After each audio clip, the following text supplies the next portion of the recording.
نحمده ونصلي على رسوله الكريم أما بعد فأعوذ بالله من الشيطان الرجيم بسم الله الرحمن الرحيم وذا النون إذ ذهب مغاضبا فظن أن لن نقدر عليه فنادى في الظلمات أن لا إله إلا أنت سبحانك إني كنت من الظالمين فاستجبنا له ونجيناه من الغم وكذلك ننجي المؤمنين صدق اللہ العظیم۔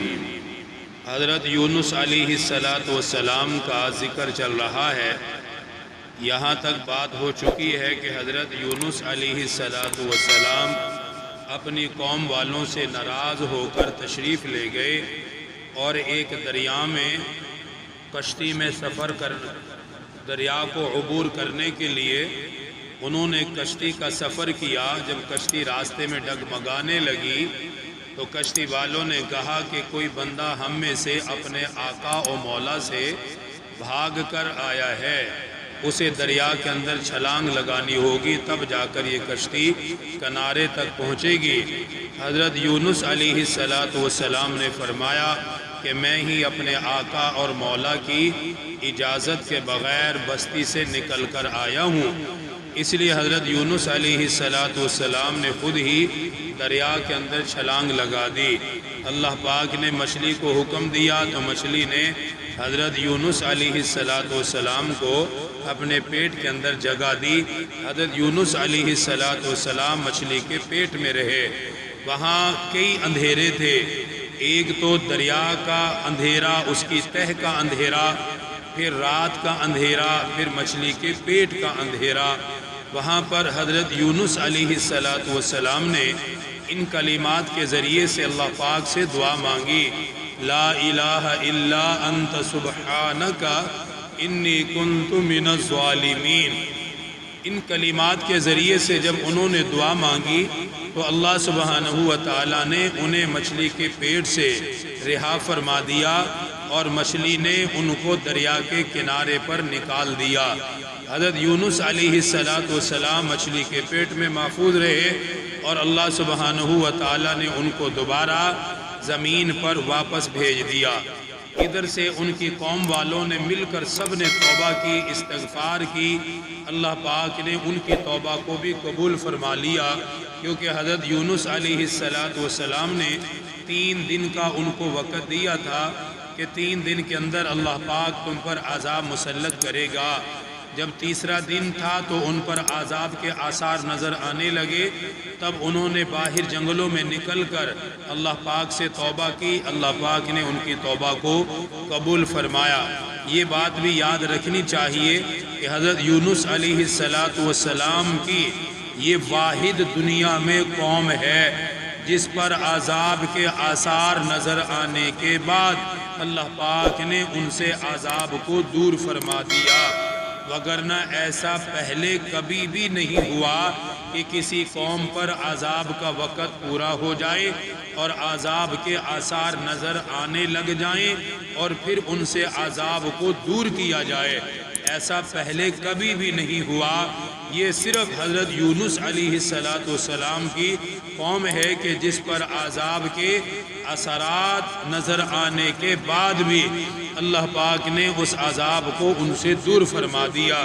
یہ عذاب ان سے دور اس لیے ہوا کہ وہ اپنے گھروں سے نکل گئے۔ مرد و عورت تو نکلے ہی تھے، بوڑھے ضعیف، اس کے ساتھ ساتھ انہوں نے بچوں کو بھی باہر نکالا اور اپنے بچوں کو بھی اپنی دعاؤں میں انہوں نے شریک کیا، توبہ کرنے میں، استغفار کرنے میں۔ انہوں نے یہ جو دعا کا طریقہ اختیار کیا تھا، اللہ پاک کو ان کا یہ طریقہ بڑا پسند آیا کہ انہوں نے اپنے بچوں تک سے دعائیں کروائی کہ اللہ پاک سے دعا کرو کہ اللہ اس عذاب کو ہم سے دور فرما دے۔ اس لیے بچوں کی دعائیں اللہ پاک بڑی جلدی قبول فرماتے ہیں اور بچوں کے ذریعے سے اللہ پاک بہت کرم اور رحم کا معاملہ فرماتے ہیں۔ حالانکہ ان پر عذاب آ رہا تھا لیکن اللہ پاک نے اس عذاب کو ان سے دور فرما دیا۔ ادھر حضرت یونس علیہ السلام کی دعا بھی اللہ پاک نے قبول فرما لی۔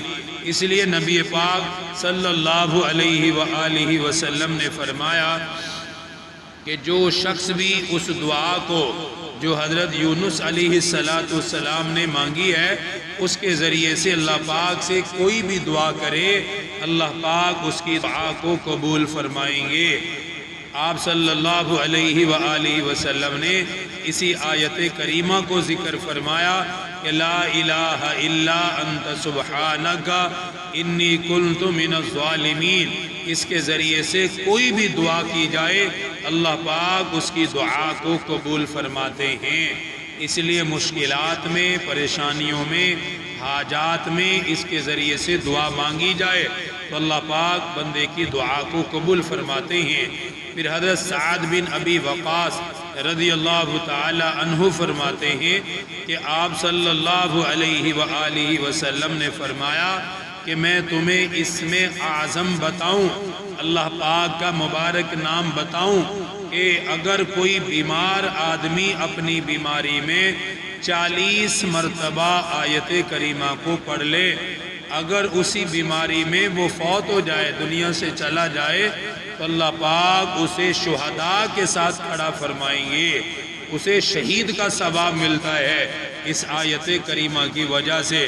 پھر فرمایا کہ اگر بیماری میں کسی نے 40 مرتبہ اس آیت کریمہ کو پڑھا، اللہ پاک نے اس کو شفا عطا فرما دی، تو وہ اس حال میں شفا پائے گا کہ اللہ پاک اس کے پچھلے سارے گناہ معاف فرما دے گا۔ تو اتنی بہترین یہ آیت کریمہ ہے۔ تو اس کے بارے میں ارشاد فرمایا وَظَنُّونِ إِذْ ذَهَبَ مُغَاضِبًا، اس مچھلی والے کا ذکر کیجئے۔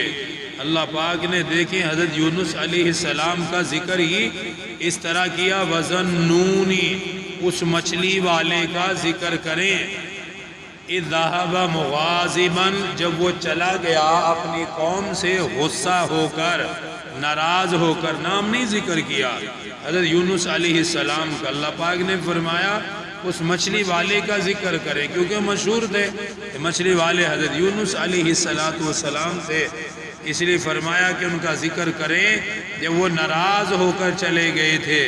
فَظَنَّ أَن لَّن نَّقْدِرَ عَلَيْهِ، انہوں نے یہ گمان کیا تھا کہ شاید ہم ان کی قوم کو عذاب سے نہیں پکڑیں گے، اس لیے وہ چلے گئے۔ فَنَادَى فِي الظُّلُمَاتِ، پھر پکارا انہوں نے اندھیروں کے اندر۔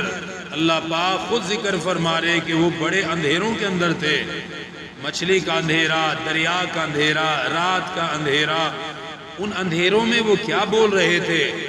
اللہ الہ الا انت سبحانک، وہ یہ فرما رہے تھے کوئی حاکم نہیں اے اللہ آپ کے سوا، اور آپ کی ذات بے عیب ہے، انت سبحانک، آپ پاک ہیں ہر عیب سے، انی کنت من الظالمین، بے شک میں ہی قصورواروں میں سے ہوں، یعنی میں نے ہی وہاں سے نکلنے میں جلدی کی ہے، تو آپ میرے حال پر رحم فرما دیجئے۔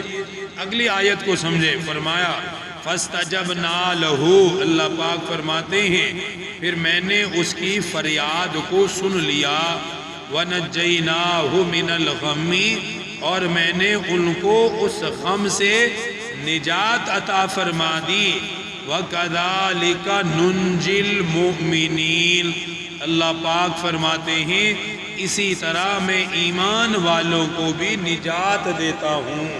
دوسری آیت میں اللہ پاک خود ایمان والوں کا ذکر فرما رہے ہیں کہ جیسے میں نے حضرت یونس علیہ السلام کو نجات دی، اسی طرح میں ایمان والوں کو بھی ان کو ان کے غموں سے نجات دیتا ہوں۔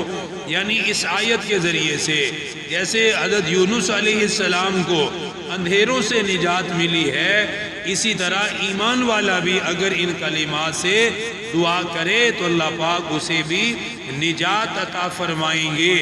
تو اگر اتنا ہی کوئی پڑھے لا الہ الا انت سبحانک انی کنت من الظالمین، تو بھی کافی ہے، اگر اگلی آیت بھی ساتھ ملا لے تو بہت بہتر ہے، کیونکہ اگلی آیت میں اللہ پاک ایمان والوں کا بھی ذکر فرما رہے ہیں۔ اللہ پاک خود کہہ رہے ہیں کہ میں ایمان والوں کو اس سے نجات عطا کرتا ہوں۔ تو آیت کریمہ ہے، اس کو پڑھنا چاہیے۔ مشکلات میں، پریشانیوں میں، کوئی بھی ایسے معاملات جو حل نہیں ہو رہے، یا کوئی بندہ بیمار ہے اور اسے شفا نہیں مل رہی، تو اپنی بیماری کے اندر آیت کریمہ کو کثرت کے ساتھ پڑھتا رہے، اللہ پاک اسے شفا دے گا۔ اگر اسے شفا نہ ملے تو کم از کم وہ شہداء کی صف میں ضرور شامل ہو جائے گا۔ اللہ پاک دین کی صحیح سمجھ نصیب فرمائے۔ الحمدللہ رب العالمین، والصلاة والسلام علی سید الانبیاء والمرسلین۔ ربنا آتنا فی الدنیا حسنہ وفی الآخرۃ حسنہ وقنا عذاب النار وقنا عذاب القبر وقنا عذاب الحشر وقنا عذاب المیزان۔ رب اغفر وارحم وانت خیر الراحمین، وصلی اللہ تعالی علی رسول خیر خلقہ محمد وآلہ۔ ہمارے چینل کو ضرور سبسکرائب کریں، پاس دیے گئے بیل بٹن کو ضرور دبائیں۔